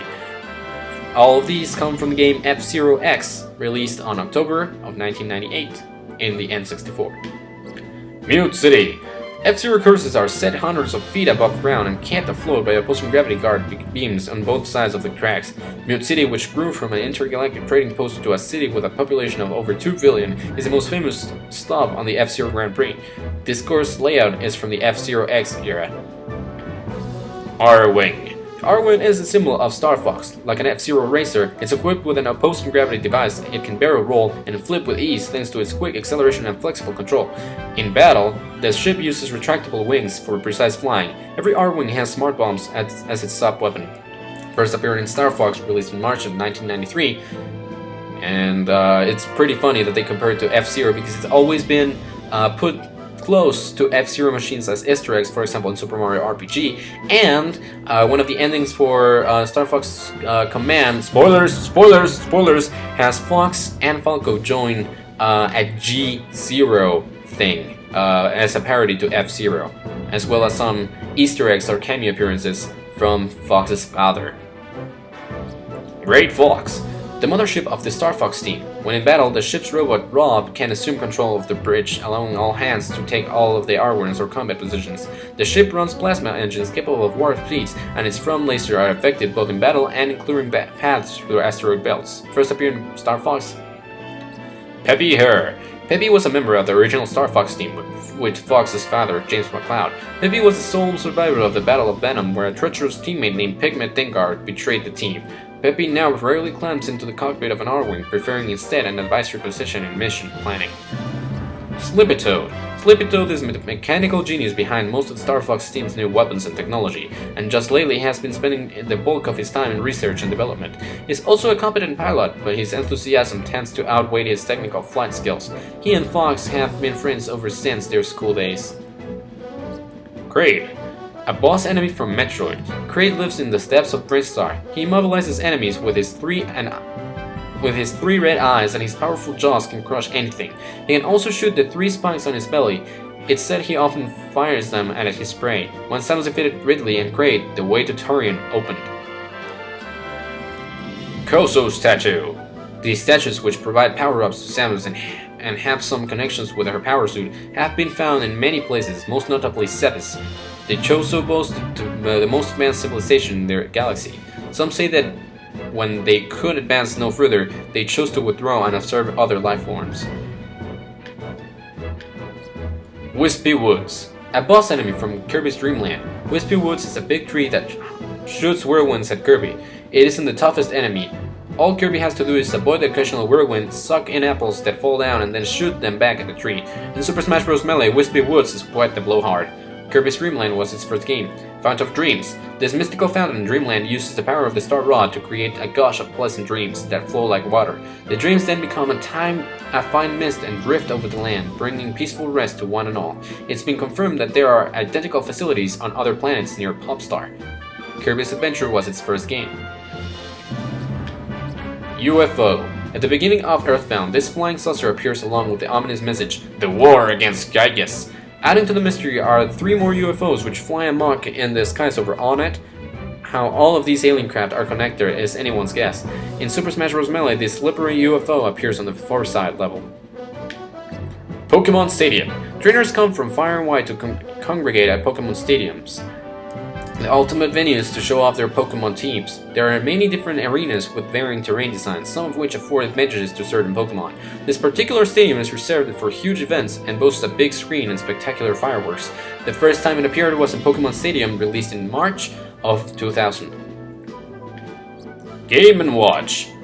This stage of Super Smash Bros. Melee takes its motto from the Game & Watch series. It incorporates settings from Oil Panic, Helmet, and Manhole, and it's sure to send a wave of nostalgia crashing over old-school gamers. If you want to truly reproduce the Game & Watch experience, try playing this unique level in fixed camera mode. Well, it's the Game & Watch, so it's Game & Watch.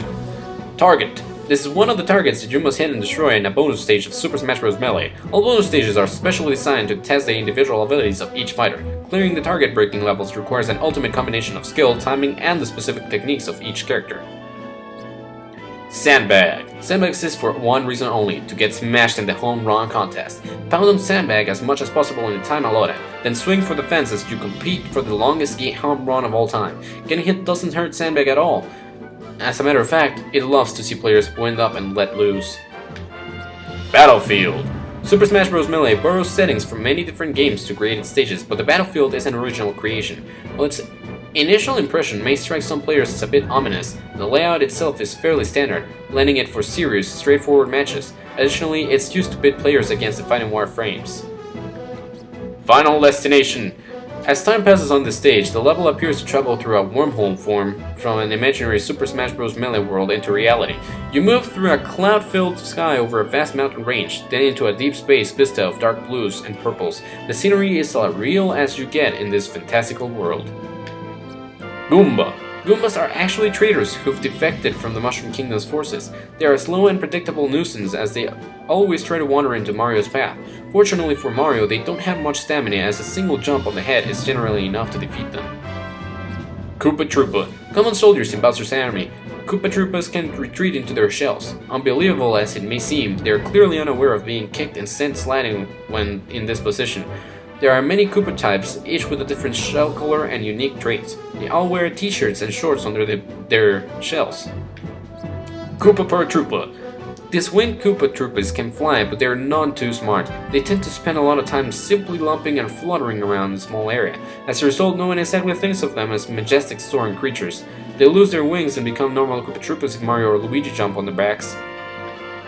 Redead. 7 years after Ganondorf took control of Hyrule, Redeads roamed the ruins of Castletown, moaning. At first, Link was shocked at the state of the town, and he had the upper rank of survivors. He later learned that the townsfolk had evacuated to safety, and that the Redeads were just magic animated into hideous humanoid shapes. Octorok. These common enemies made their debut in the very first Legend of Zelda game and have been a staple of every game in the series since. They shoot rocks from their mouths at high velocity, but the projectiles are simply to block and do every little damage. Octoroks have low stamina, so they don't pose much of a threat to good fighters. Like.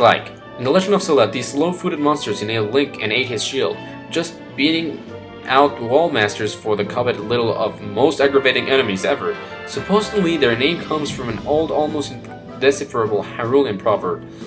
Shield eaters and work leaders have many likes alike. Like-alike. Topi. Topies debuted in the game Ice Climbers, shooting ice with which to repair cracks in the floors. They were kept really busy as Nana and Papa constantly cracked floors with single strikes of their ice hammers. Despite the monotony of their chilly work, these creatures never slacked off for an instant. I forgot to say this when I went through over Popo and Nana, but Ice Climber was released in October of 1985. Oh, and something curious, in Japan, these are not Jedi-type enemies, these are seals.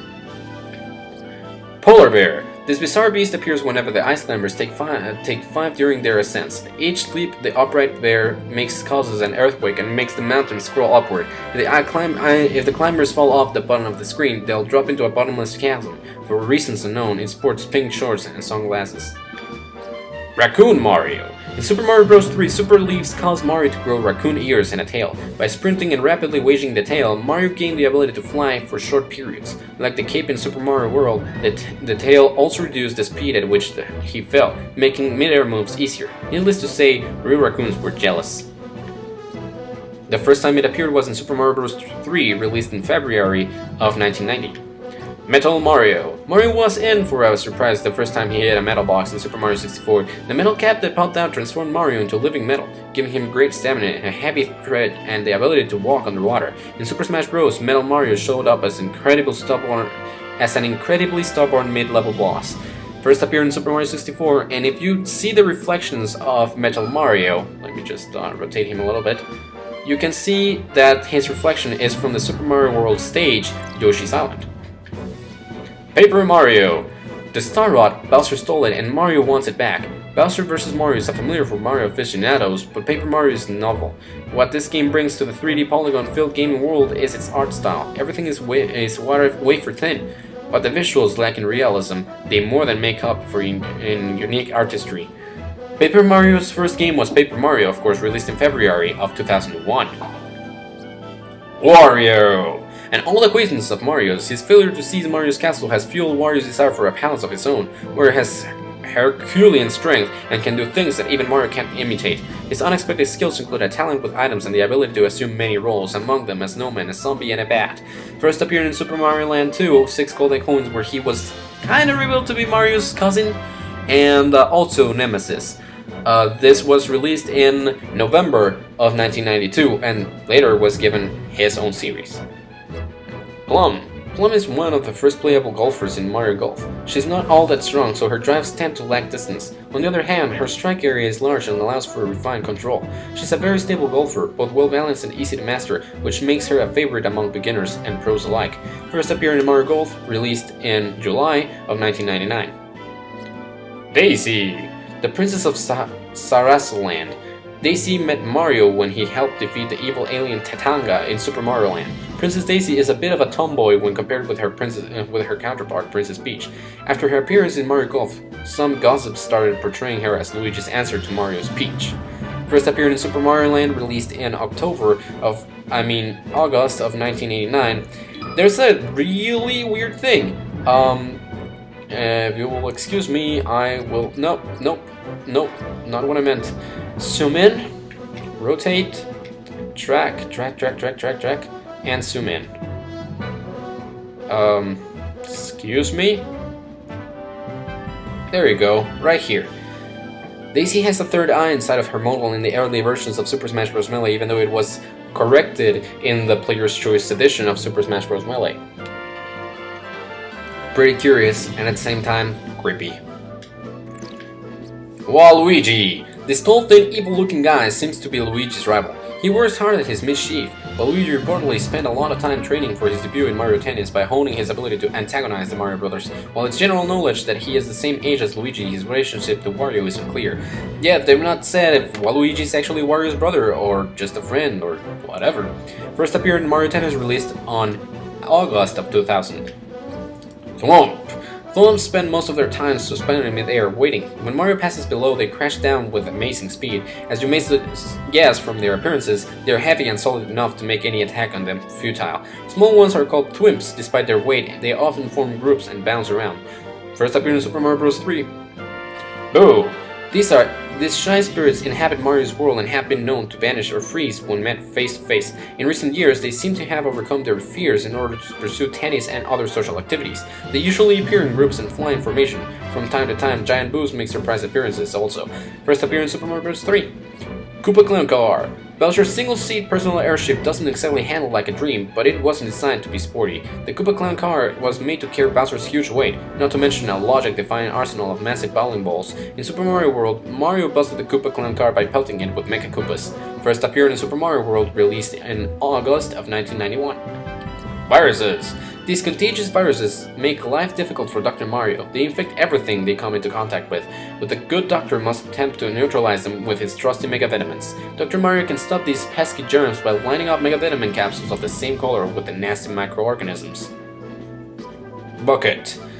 In Mario & Wario, an excellent game released only in Japan, this hidden item gets placed on Mario's head, rendering him sightless. The very one that then guides the helpless Mario past numerous obstacles to the goal. The M on the bucket becomes a W when turned upside down, signifying that Mario has fallen under Wario's wicked control. This game unfortunately was only released in Japan, but I think it has been released on a Virtual Console ever since. Mario & Wario. Racing Kart. The famous racing karts from the over-popular Mario Kart racing series came loaded for speed with 3 different engine sizes, 50, 100, and 150cc. The karts handling differs with the character driving them, but all of them utilize Mario Kart standards like drift, jump, and turbo. They're extremely durable and impossible to total. And they come from the Super Mario Kart game, released in September 1992. Baby Mario. Long ago, when the stork was carrying Baby Mario and Baby Luigi to the Mario household, the stork was ambushed, causing Baby Mario to tumble onto Yoshi's island. This marked the beginning of the Yoshi's adventures to deliver Baby Mario to his parents. Since then, Baby Mario has been spotted on golf courses and tennis courts. Time travel much? Super Mario World 2 Yoshi's Island was his first game, released on October 1995. Baby Bowser. Even as a youngster, Baby Bowser was already playing pranks and causing trouble for Baby Mario and his pal Yoshi. Even at this early age of his evil career, Baby Bowser had tons of henchmen at his disposal. Many experts speculate that Mario and Bowser have some sort of connection that can be traced back to their mutual births, which is kind of weird. I think this has been explained a little bit more in detail in Yoshi's Island DS, but I'm not entirely sure. That's Super Mario World 2 Yoshi's Island. Raphael the Raven. The basically laid-back ravens come in several sizes. The smaller ones travel in flocks or traipse around small platforms all day long. The biggest of their breed is called Raphael the Raven, and his enormous size renders most direct attacks useless. Instead of fighting, Raphael and the ravens help Mario out in Paper Mario. Dixie Kong. More than just Diddy Kong's girlfriend, Dixie Kong is also a fearless adventurer and a reliable team player. She earned her wings helping Diddy rescue Donkey Kong from the clutches of King K. Rool. Dixie is amazingly quick and nimble, and she's even able to twirl her ponytail in order to float slowly through the air. First game she appeared in was Donkey Kong Country 2 Diddy's Conquest, which was released in December 1995. King K. Rool. The demented head of the Kremlings and big boss in the Donkey Kong series, K. Rool is a giant greedy glutton with a serious eye tick. While he fits the evil boss mold nicely, he's just enough of a bumbler to have gained a few fans over the years.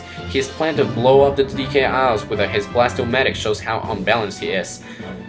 His first game was Donkey Kong Country, released in November 1994, lastly seen as a main enemy in the DS series King of Swing, I think.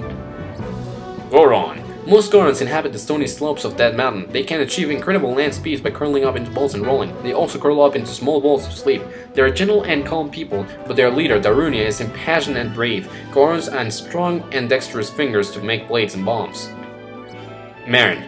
Marin is a young girl who cares for Link after a shipwreck washes him up on the shores of Coco Link Island. She's a talented harpist, well-liked for her kind and gentle nature. She holds fast to the ideals of truth and honor. If Link happens to steal something during his adventure, she greets him with a shout of "Thief!"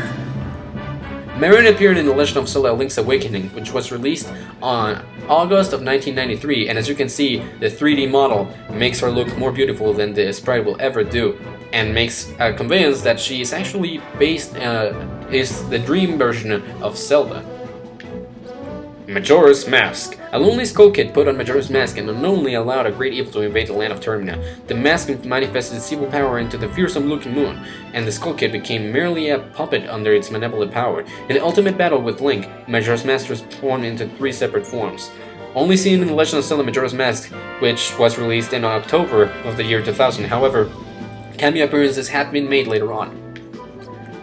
Ocarina of Time. This ocarina, the treasure of the House of Hyrule, was entrusted to Link by Zelda when she fled from Ganondorf's insurrection. When used in conjunction with 3 spiritual stones, it opened the way to where the Master Sword rested in Majora's Mask. It gave Link limited control over time, but it has other uses. It's fun to play as a musical instrument. Samurai Goro. A rival bounty hunter, Samurai Goro has crossed paths with Captain Falcon in many a dark corner of the universe. He also goes head-to-head with Falcon in F-Zero races, so the threads of their fates seem to be deeply intertwined. Samurai Goro is famous for his katana, and his signature t-shirt is instantly recognizable. From F-Zero. Dr. Stewart. Dr. Stewart inherited the Golden Fox upon the death of his father and soon became an F-Zero pace setter. The Fox, which bears the lucky number 3, doesn't have the highest of traction ratings, but is a skilled pilot will thrill at the sensation of drifting through corners. This machine requires a high degree of technical ability. Jodie Summer. First appeared in F-Zero X. An X-Fighter pilot, Jodie brings her skill to the F-Zero Grand Prix as an ambassador of the interstellar regime. Her machine, the White Cat, is not built for strength or endurance, however it's incredibly light and has excellent traction. A good match for beginners, the White Cat's a solid all-around racer. Landmaster Tank.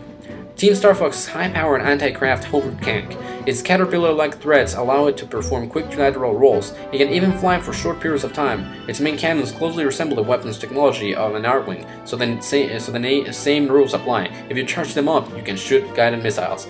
First appeared in Star Fox 64, released in June of 1997. Wolfen. The beloved ship of the mercenary team Star Wolf, which was hired to destroy Fox and his team. The ship's abilities rival an Arwing. As a matter of fact, the Wolfen 2 was an improvement over its predecessor and could nearly outperform Team Star Fox ships. Star Wolf's leader, Wolf O'Donnell, is Fox's most persistent rival. Andross, Star Fox's arch nemesis, or enemy. Whether it's a metallic manifestation of Andross or just a hologram is unknown, but from its outward appearance, it's safe to assume that it's not the Fiend's true form. Andross occasionally sucks matter in and that violently exhales, sending out a cloud of metal tiles. Its eyes are its weak points. Andross. This incarnation of Andross was so big as to be ridiculous, but it at least appeared to be a living being. Andross was once a brilliant scientist, but was banished from the galaxy for his dangerous experiments. From the planet Venom, he readied his troops and directed his sword of vengeance toward the Lylat system. First appeared in Star Fox at this form, Star Fox 64 as this one. Samus' Starship. This compact ship is used by Samus as her base of operations. Of course, Samus can't fly into the catacombs of every planet she visits, so she leaves it on the surface as her sanctuary. Samus can recharge their power suit inside the ship, so it tends to be the only safe and secure spot on inhospitable alien terrain. The Samus Starship also first appeared in Metroid 2 Return of Samus, released in November 1991, but also the last appearance it had was in Donkey Kong Country Tropical Freeze as an Easter egg.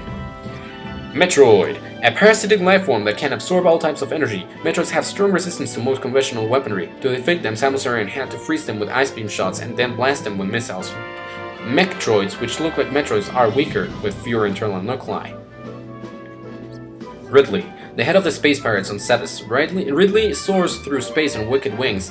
Ridley may look like a mindless monster, but he's actually quite intelligent. After the SR-388 incident, where Samus captured the infant Metroid, Ridley took the Space Academy by storm, annihilating the complex and taking the Metroid back.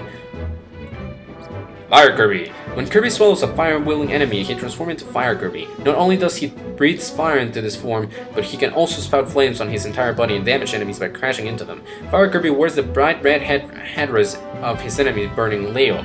The hat turns into a helpful weapon when thrown. Fighter Kirby! Kirby dons a warrior's headband and becomes a fierce fighter when he swallows an enemy, skilled at physical attacks. Fighter Kirby uses many colorful punching and kicking moves as he overpowers his enemies with his sparring skills. The Vulcan jab is just one of the many techniques Kirby can use thanks to his copying power. First appearing in Kirby Superstar, released in September 1996. Ball Kirby! When Kirby swallows a ball enemy, he turns into a ball and he can bounce off floors and walls. It's tough to control, but well worth it for the strong attack power it gives Kirby. After his debut in Kirby's Adventure, Ball Kirby has popped up in several more Kirby games, such as Kirby's Pinball Land and Kirby's Block Ball. First appeared in Kirby's Adventure. Waddle Dee! Many delicate creatures like this one inhabit Dreamland. They generally live carefree lives and have never considered themselves to be followers of King Dedede. Waddle Dees are innocent and generally harmless to man and beast. While they have virtually no offensive or defensive power, they'll sometimes try to wield a parasol. King Dedede! Dedede is the self-proclaimed king of Dreamland. While he says he's king, Dedede performs no administrative functions and the citizens of Dreamland continue to live as they always have. He's able to suck in air and fly like Kirby does, but only as a result of the vigorous training he undertook after being visited by Kirby. From Kirby's Dreamland. Rick! Rick made his debut alongside Kirby's other friends, Cool and Kind. He looks like a meek hamster, but when he buffs himself up, he's bigger than Kirby. When he's carrying Kirby on his back, he can mimic Kirby's copy powers with some special moves of his own. Rick's claim to fame is his exceptional traction on icy surfaces. First appeared in Kirby's Dreamland 2, released in May 1995. Gooey! While Kirby swallows enemies in order to copy their powers, Gooey wraps them up in his tongue to steal their abilities. In Kirby's Dreamland 2, he occasionally appeared inside of a bag, but by Kirby's Dreamland 3, he was a full-fledged partner. He could be controlled by setting him up as player 2. First appeared in Kirby's Dreamland 2. Meta Knight! The mysterious head of the Meta Knights. He wielded his sword with dignity. He delivered his sword to Kirby and remained a single combat in a show of his knightly honor. His strict adherence to his code of ethics makes him a rarity in Dreamland. Sometimes he throws off his cape in battle. It occasionally transforms into wings. Well, Meta Knight is misspelled here as Meta Knight is the actual name of its army. Meta Knights is not, or maybe as well in the plural form, and the game that he first appeared in is not Kirby Superstar but Kirby's Adventure. Paula! Paula is a PSI master who used her incredible psychic abilities to call Ness from afar. Ness rescued Paula from the blue-stained clutches of the Happy cult, and she became integral to his Earthbound adventure. Originally, Ness didn't know either PK Thunder or PK Fire, so Paula probably taught him these techniques. So convenient.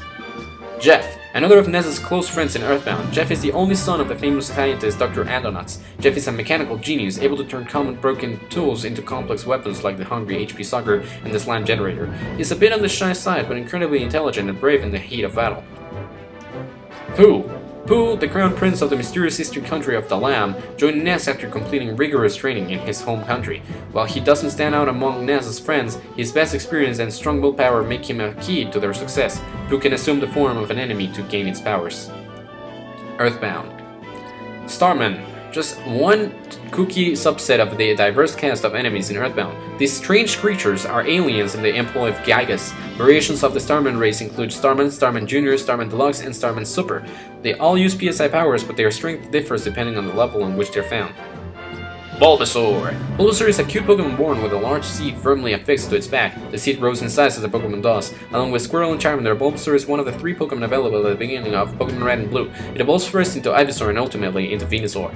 Poliwhirl. Poliwhirl is an amphibious Pokemon able to live in either land or in the water. When on dry land, it's constantly sweating to keep its skin nice and slimy. When in danger, it spits at the whirlpool, marking on its stomach to put enemies into a deep sleep. Then it runs away. It evolves into either Poliwrath or Politoed. Ditto. Every Ditto has the ability to copy a Pokémon entire cell structure in an instant and become its exact replica. They're terrible at remembering techniques, but when they use Transform, they temporarily learn all of their foes' moves. If a Ditto starts to laugh, it weakens and can't hold its transformation.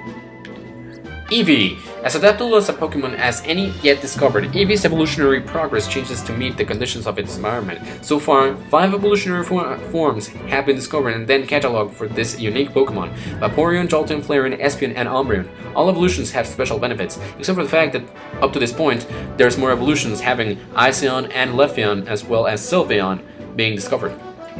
Totodile. Little but feisty is the best description for these water-type Pokémon. The first thing they do when they see something move is latch onto it with their powerful jaws. Totodile was one of the 3 Pokémon that Professor Elm offered to trainers in Pokémon Gold, Silver, and Crystal. They evolved into Croagunk. Crobat. A bat Pokémon that evolves from Golbat. Crobat's hind legs have evolved into a second pair of wings, which allows it to fly at great speeds but limits its ability to rest. The affection of a Golbat has for its trainer is vital for the evolution process. If a novice trainer has a Crobat, it shows that he or she cares for Pokémon as well. Cleffa. With silhouette that resembles stars, Cleffa are often sighted when the night sky is filled with shooting stars. Cleffa evolves into Clefairy, but only if it has a strong bond of friendship with its trainer. Since Cleffa are so cute and lovable, many trainers choose to keep it in this unevolved form. Igglybuff. Igglybuff, which evolve into Jigglypuff, are so incredibly elastic that they always seem to be bouncing. They have extremely stubby legs, so for these Pokemon, bouncing from place to place is much faster than walking. Unless its equally adorable relatives Jigglypuff and Wigglytuff, Igglybuff has red eyes. Steelix. A combination of steel and ground types, Steelix is the longest Pokemon yet to be discovered, reaching over 30 feet in length. Since they live so deep under the surface of the earth, the intense pressure has made their bodies stronger than diamonds. Evolved from Onyx, Steelix is every bit as intimidating as its relative. Heracross. Heracross are powerful creatures that are known to drive their single horns into the bellies of their foes and then toss them over their heads. The immense power of their Mega Horn move is said to be the strongest among Insectoid Pokemon. They are one of the several types of Pokemon that can be found by shaking trees. Meowth. This is Meowth's dream. Meowth strides all over the globe, scattering invitations to other Pokemon insisting they come to Meowth's party. At this wonderful party, guests are packed in like sardines as Meowth climbs up the stage with its faithful guitar. It strikes a chord, pauses, and then rocks their world. This trophy was supposed to have a description that would be kind of like a teaser for a game that was going to be called Meowth's Party. However, the game ended up being cancelled, and it took back as an anime kind of thing for Pokemon Channel. Professor Oak. The leading expert on the study of Pokemon, it seems there are always new and mysterious species of Pokemon being brought to light, and Professor Oak is at the heart of it all with his insightful research. The Pokédex is one of his inventions. New trainers conceive one, and a Pokemon to boot when they start out. Misty. Misty is the gym leader of Cerulean City and a real tomboy. She loves swimming and all things aquatic, so she makes a point of collecting Starmie, Staryu, and other water type Pokemon. This is common among gym leaders. Typically, the Pokemon kept by trainers tend to reflect that person's personality and preferences. 01. Many wild Pokemon live in Pokemon Island, and an avid cameraman Todd uses the 01 as his means to get close to them. The 01 is fully automated, and its progress is monitored by controlled by a series of strategically located beacons. The vehicle can instantly change its shape to allow it to travel by land, water, and air. From Pokemon Snap, released in July 1999. Maruo Maruhiga.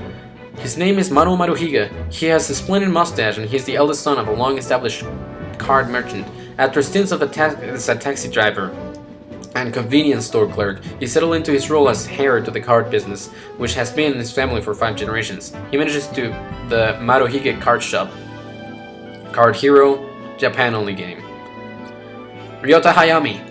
An 18-year-old wave race competitor from Japan. While he doesn't appear to have one outstanding trait, his acceleration, top speed, and maneuverability are quite well balanced. In Wave Race Blue Storm, he's done away with his helmet and goggles in an attempt to make his face more recognizable across the world.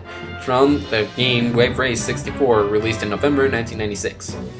Kensuke Kimachi. A member of the Bertingal Air Snowboard team of Japan. He's 19 years of age and a top boarder in Japan, but his team is still working on achieving world-class ranking. Kensuke is a mellow, laid-back guy who gets bored quickly with things that don't spark his interest. He plays a lot of Nintendo games when he's not writing. First appearing in 1080 Degrees Snowboarding. First released in April 1998. Love Giant. A reincarnation of the sun that appears in a solitary island in the South Seas. Doshin feeds off the emotions of the islanders to grow into a giant. The islanders named it for the sound of its heavy footstep, Doshin. Its yellow color indicates its friendly nature. This Doshin likes to help with the villagers' daily tasks. Love Giant from Doshin the Giant, released in Japan only. Hate Giant, a reincarnation of the sun that appears on a solitary island in the South Seas. Doshin feeds off the emotions of the islanders to grow into a giant. The islanders named it for the sound of its heavy footstep, Doshin. The red color of this Doshin points toward its small, malignant nature. It knows but one thing: destroy, destroy. Also from Doshin the Giant. Ray Mark II. The custom robot games feature combat between small robots averaging about 12 inches in height. Ray Mark II is the upgraded descendant of one of the combatants from the original game. It's a well-balanced jumper model in the Shaken Fighter line of robots. Its stable design lets it excel with a minimum of customization. Custom Robot 2, released in Japan only. Bayonet. Tsurugi and Yaiba, twin brothers, are well bewitched by the dark power, combine their beloved robots Spear and Lance to form this illegal robot. The brothers used the Strike Vanisher model as a base, but then added a number of stealth capabilities. This successful power-up is nothing short of a custom robot miracle. Annie. Annie, a jumper model into the Stunner line of robots, was a robot used by Nanase at the Takuma Academy, a commander training school. At the climax of the story, Nanase fell prey to the temptation and stained her hands with the illegal robot Mijail. This act ultimately set the stage for an undeniably tragic end. Tom Nook. This guy is the friendly neighborhood shopkeeper who kindly helps a player set up his or her first house. He has a nose for business, and his customer service is second to none. During the course of the game, his store starts as a corner shop, expands to become a convenience store, and finally becomes a thriving supermarket. Future release called Animal Crossing, which is now one of the best Nintendo franchises to date. Totakeke, a wandering musician whose daily life is a bit of a mystery. He plays in front of the train station every Saturday night starting at 8 p.m. He has a large repertoire and plays both old and new hits from all over the world. His music is so ingrained in the villagers that it's impossible to imagine them living without it. As well, from a future release called Animal Crossing, one of the most recognized characters from the franchise and based on the composer Totaka. Mr. Rossetti, prepare to receive a really long talking to if you reset this game. The next time you play Mr. Rossetti will be waiting to deliver his best scolding. No matter what your intentions are, pressing the reset button will bring you face to face with his favorite character. Sometimes the only way to shut him up is to apologize. As well, from Animal Crossing, and it's also well recognized and was kind of removed from the game because it even made children cry. Hedidin. Kururin sets off from his specialized helicopter to rescue his siblings who have lost their way somewhere among 10 worlds. The helicopter is fitted with an enormous blade which propels the machine forward by slowly rotating. The mazes that Kururin must navigate are narrow and filled with all kinds of strange obstacles. From the game Kururin. The thing is, Hedidin is a misspell, is Helidin actually, but the game was still only released in Japan. Alpha. A creature in an imaginary cubist world where survival of the fittest is the rule. These creatures have strong, efficient bodies and the cute faces of pandas. They form family groups and they treat each other lovingly. You have no respect for other beasts. Their favorite foods seem to be meat and bamboo grass. I don't know which game Alpha comes from, I'm sorry. Vacuum Luigi. In a strange twist of fate, Luigi wins a huge mansion in a contest he didn't even enter, and the place turns out to be haunted. After meeting a weird professor named Elfingad, Luigi enters the place armed with a flashlight and a ghost-sucking vacuum cleaner. Mario's trapped somewhere in there. Can Luigi save him? Of course you can know that. It's Luigi's Mansion, released in November of 2001, one day before the GameCube was released.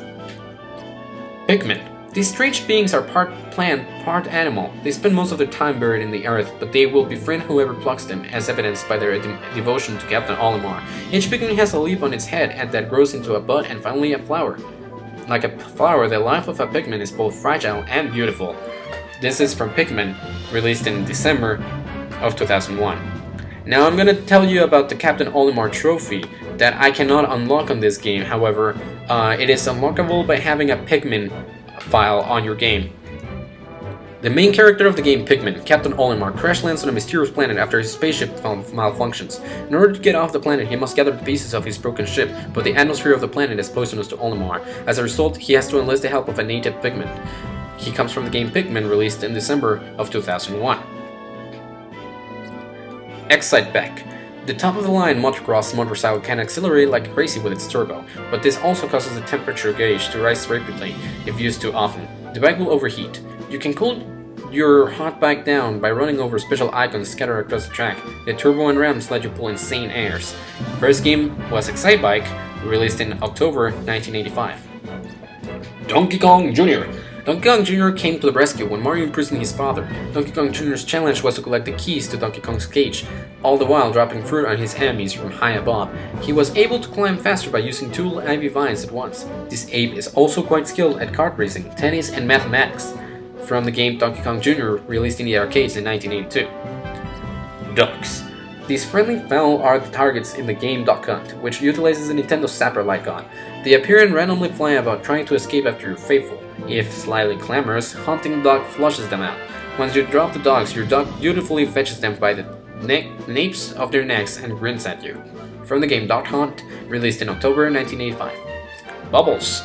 The mysterious Bubbles can only move straight ahead and has problems stopping. She changes paths by sticking out her hand and grabbing on a post on the way by. If Bubbles makes contact with a sea urchin, she'll pop and deflate like a balloon. Bubbles protects herself by striking sea urchins and pushing them into walls to destroy them. From the game Clue Cool Land, released in October 1985. Eggplant Man.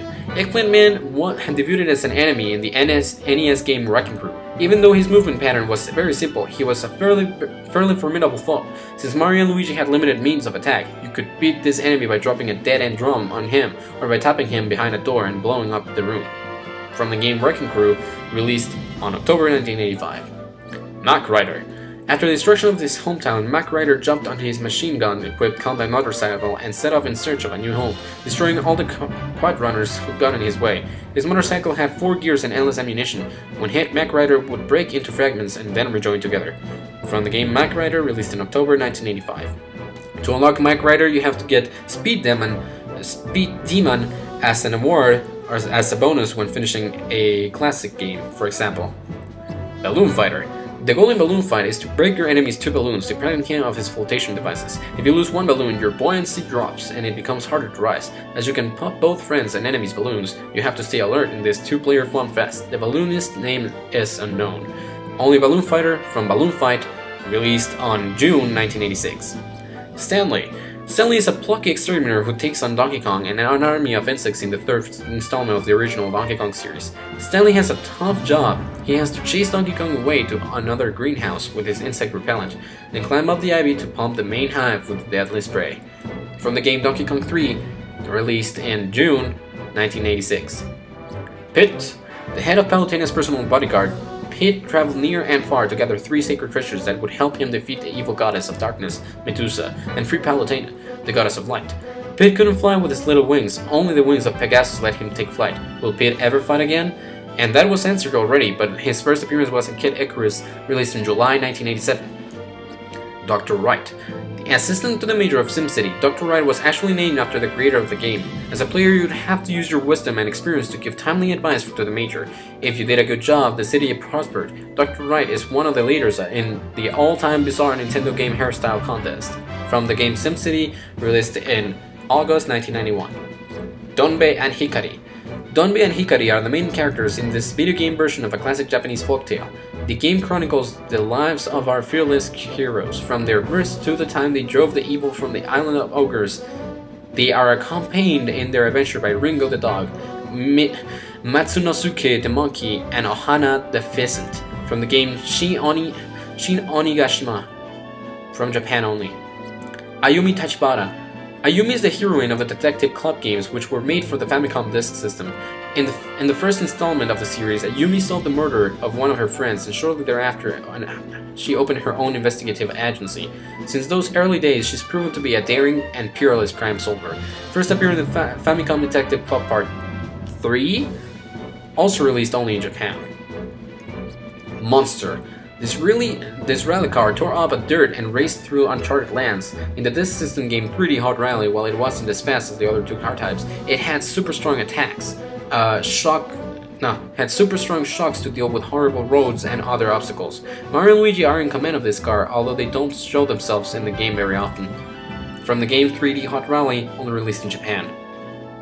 Sheriff. Sheriff is a game with a particularly long history, even among other classic Nintendo arcade games. You aim the Sheriff's gun by way of an 8-directional dial controller, which it would be pressed to fire. The goal of this frontier shooter was to protect the territory from various scoundrels and ne'er-do-wells. Sheriff, which was only released in Japan under the name Sheriff, but was also released in other places under another name which I can't remember. Discon. This little guy is the adorable mascot for a Nintendo Entertainment System peripheral device released in 1985. Using the disc system, you could rewrite games for 500 yen, an epochal and economical feature. Funnily enough, the instruction booklet was sold separately for 100 yen. The disc system's first game was The Legend of Zelda. And this system is released in Japan only.